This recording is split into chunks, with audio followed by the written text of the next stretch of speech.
Hello दोस्तों, आज की ब्रेकिंग न्यूज, बड़ी खबरें, मुख्य समाचार और ताजा तरीन हेडलाइंस के साथ मैं गोपाल मिश्रा हाजिर हूं लेकर आज का अखबार। सुन लिया, समझो, पढ़ लिया।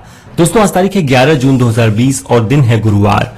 आज की लेटेस्ट न्यूज अपडेट्स में हम जानेंगे, देश में कोरोना संक्रमितों की संख्या पहुंची 2,80,000 के पार। नीरव मोदी और मेहुल चौकसी के 1,350 करोड़ रुपए के जवाहरात लाए गए भारत।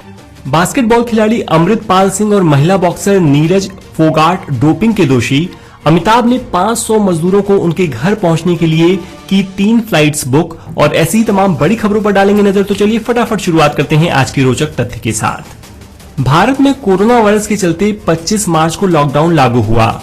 अप्रैल तक 12 करोड़ भारतीय अपनी नौकरी गंवा चुके थे। मई में हुई एक नेशनल एम्प्लॉयमेंट स्टडी के मुताबिक पुरुषों की तुलना में महिलाओं ने ज्यादा नौकरियां खोई हैं। इसके अलावा लॉकडाउन के दौरान भारत में अरेंज मैरिज में काफी इजाफा हुआ है।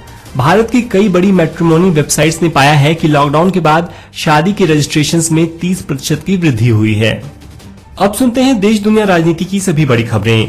देश में कोरोना संक्रमितों की संख्या 2,80,953 हो गई है, जबकि मरने वालों का आंकड़ा 7,756 हो गया है। पिछले 24 घंटे में लगभग 10,000 केस सामने आए और 279 लोगों की मौत हुई।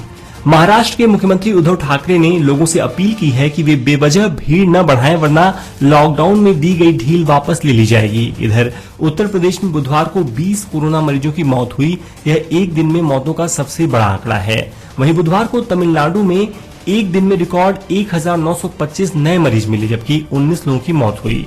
दिल्ली में कल 1,501 पॉजिटिव मामले सामने आए हैं, जो अब तक की सबसे बड़ी संख्या है। इसके साथ ही वहां 48 मौतें भी हुई। दिल्ली के स्वास्थ्य मंत्री सत्येंद्र जैन की माने तो वहां कम्युनिटी ट्रांसमिशन हो रहा है। दुनिया में कोरोना वायरस से अब तक 4,14,588 लोगों की मौत हो चुकी है। संक्रमितों का आंकड़ा 73,63,000 पहुंच गया है, जबकि 36,34,000 लोग ठीक भी हुए हैं। बुरुंडी के राष्ट्रपति पियरे नुकुरुंजिजा की रविवार को मृत्यु हो गई। शक है कि वो कोरोना संक्रमित थे। ब्राजील सरकार ने मंगलवार रात सरकारी वेबसाइट पर संक्रमण से जुड़ा डाटा अपडेट कर दिया है। देश में अब तक 7,39,503 संक्रमितों की पुष्टि हुई है। विश्व स्वास्थ्य संगठन WHO ने पाकिस्तान सरकार से फिर से लॉकडाउन लगाने और इसका सख्ती से पालन करने को कहा है। रूस में 24 घंटे में 8,404 नए मामले मिले हैं। इसके साथ ही देश में मरीजों की कुल संख्या 4,93,000 पहुंच गई है। आज का अखबार सुन रहे सभी श्रोताओं से मेरा निवेदन है कि रोज की बड़ी खबरों को एड फ्री फॉर्मेट में आप तक पहुंचाने के लिए हमारी टीम काफी मेहनत करती है, इसलिए प्लीज हमारे चैनल को फॉलो करें और नोटिफिकेशंस पाने के लिए बेल आइकन पर टैप कर दें। तो चलिए अब बढ़ते हैं अगली खबर की तरफ। जम्मू कश्मीर के शोपियां जिले के सुगु इलाके में सुरक्षा बलों ने बुधवार को 5 आतंकियों को मार गिराया। दहशतगर्दों के छिपे होने की रिपोर्ट पर सुरक्षा बलों ने सर्च ऑपरेशन शुरू किया था। इसी दौरान आतंकियों ने फायरिंग शुरू कर दी। सुरक्षा बलों की जवाबी कार्रवाई में आतंकी मारे गए। इस तरह पिछले 4 दिनों में 14 आतंकवादी मारे जा चुके हैं।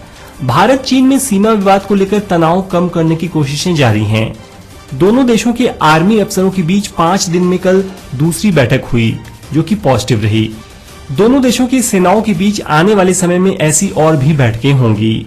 दिल्ली में मरीजों की अस्पतालों में भर्ती के मामले में उपराज्यपाल अनिल बैजल ने बुधवार को नया आदेश जारी किया। एलजी बैजल ने कहा कि दिल्ली के अस्पतालों को एलईडी स्क्रीन पर बड़े अक्षरों में बेड की संख्या, रूम चार्ज आदि के बारे में जानकारी देनी होगी। बैजल ने कहा कि इससे जनता को सहूलियत होगी और अस्पतालों में पारदर्शिता भी आएगी।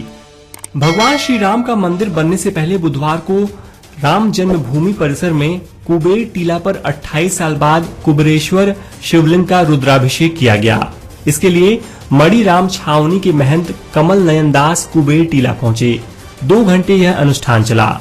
कुबेर टीला राम जन्मभूमि अयोध्या परिसर में स्थित है। असम के तिनसुकिया जिले में बागजन में ऑयल इंडिया के तेल के कुएं में मंगलवार को आग लग गई। कुएं से पिछले 14 दिन से गैस लीक हो रही थी। हादसे में 2 फायर फाइटर्स की मौत हो गई है। ऑयल इंडिया के मुताबिक आग पर पूरी तरह काबू पाने में 4 हफ्ते लगेंगे। आतंकी संगठन अलकायदा लोन वुल्फ अटैक के जरिए भारत में बड़ी तबाही मचाने की साजिश रच रहा है। सरकार के बड़े मंत्री, अफसर, हिंदुवादी नेता और सुरक्षा एजेंसी से जुड़े लोग अलकायदा के निशाने पर हैं। अलकायदा ने बांग्लादेश में कट्टर इस्लामिक सोच के छात्रों और प्रोफेशनल युवाओं को ऑनलाइन ट्रेनिंग कंटेंट बनाने की जिम्मेदारी भी दी है। प्रवर्तन निदेशालय ईडी ने मेदांता मेडिसिटी हॉस्पिटल के मैनेजिंग डायरेक्टर और कार्डियोलॉजिस्ट डॉक्टर नरेश त्रेहान के खिलाफ मनी लॉन्ड्रिंग एक्ट में मामला दर्ज किया है। केंद्रीय जांच एजेंसी ने गुरुग्राम में मेदांता हॉस्पिटल के लिए जमीन आवंटन के एक मामले में उनके और 15 और लोगों के खिलाफ PMLA यानी prevention of money laundering act के तहत केस दर्ज किया है। पाकिस्तान की एयरफोर्स इन दिनों एक वॉर गेम में हिस्सा ले रही है। इसका कोड नेम हाई मार्क रखा गया है। इंडियन एयरफोर्स इस पर पैनी नजर बनाए हुए है। इस वॉर गेम का मकसद फरवरी 2019 में हुए बालाकोट जैसी एयर स्ट्राइक से निपटना है।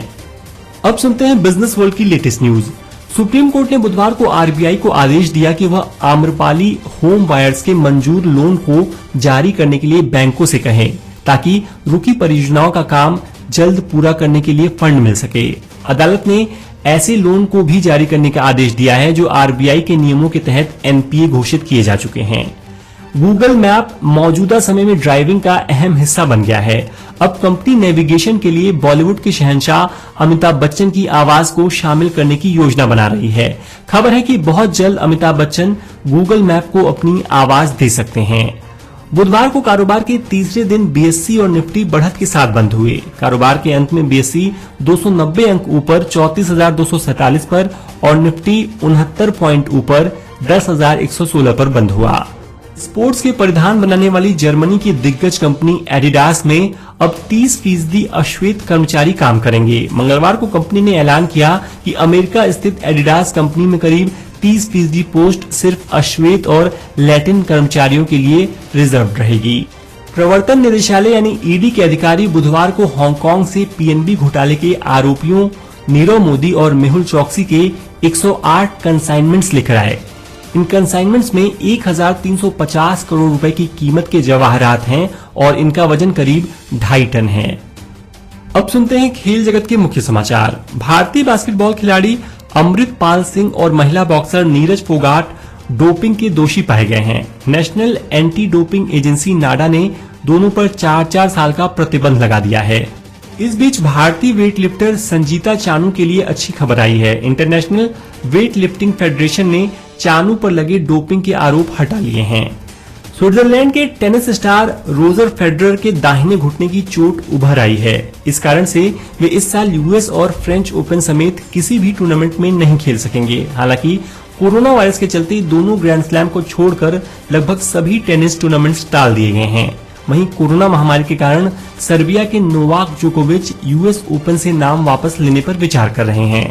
अंतर्राष्ट्रीय क्रिकेट परिषद ICC ने गेंद चमकाने के लिए लार या थूक के इस्तेमाल पर फिलहाल रोक लगा दी है। सचिन तेंदुलकर और ऑस्ट्रेलिया के पूर्व तेज गेंदबाज ब्रेटली ने इसका समर्थन किया है। सचिन के मुताबिक गेंद चमकाने के लिए लार के इस्तेमाल पर रोक सही है, लेकिन टेस्ट में हर 50 या 55 ओवर के बाद नई गेंद लानी चाहिए। भारतीय क्रिकेट टीम अगस्त में श्रीलंका का दौरा कर सकती है। श्रीलंकाई मीडिया में चल रही रिपोर्ट्स में यह दावा किया गया है कि BCCI ने श्रीलंकाई बोर्ड को बताया है कि अगर सरकार ने इजाजत दी तो भारतीय टीम दौरे पर आएगी।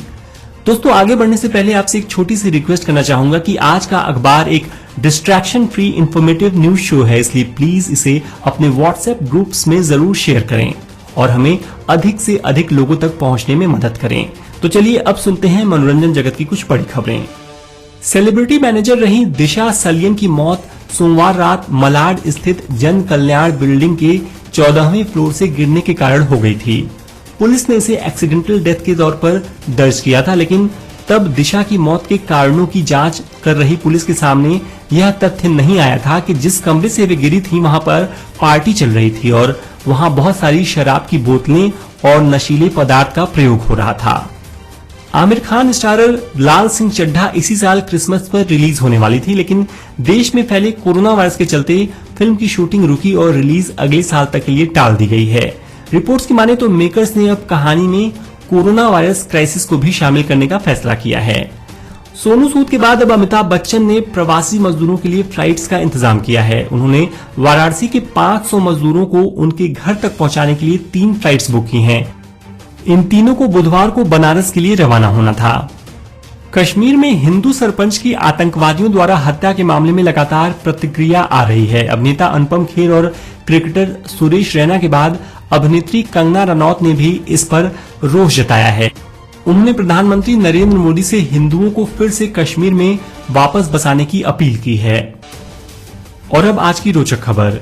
पिछले कुछ हफ्तों से हाथी दुखद कारणों से चर्चा में हैं, लेकिन बिहार में एक शख्स ने कुछ ऐसा किया जिसको सुनकर आपका दिल खुश हो जाएगा। उन्होंने 2 हाथियों मोती और रानी को अपनी आधी संपत्ति देने का फैसला किया है।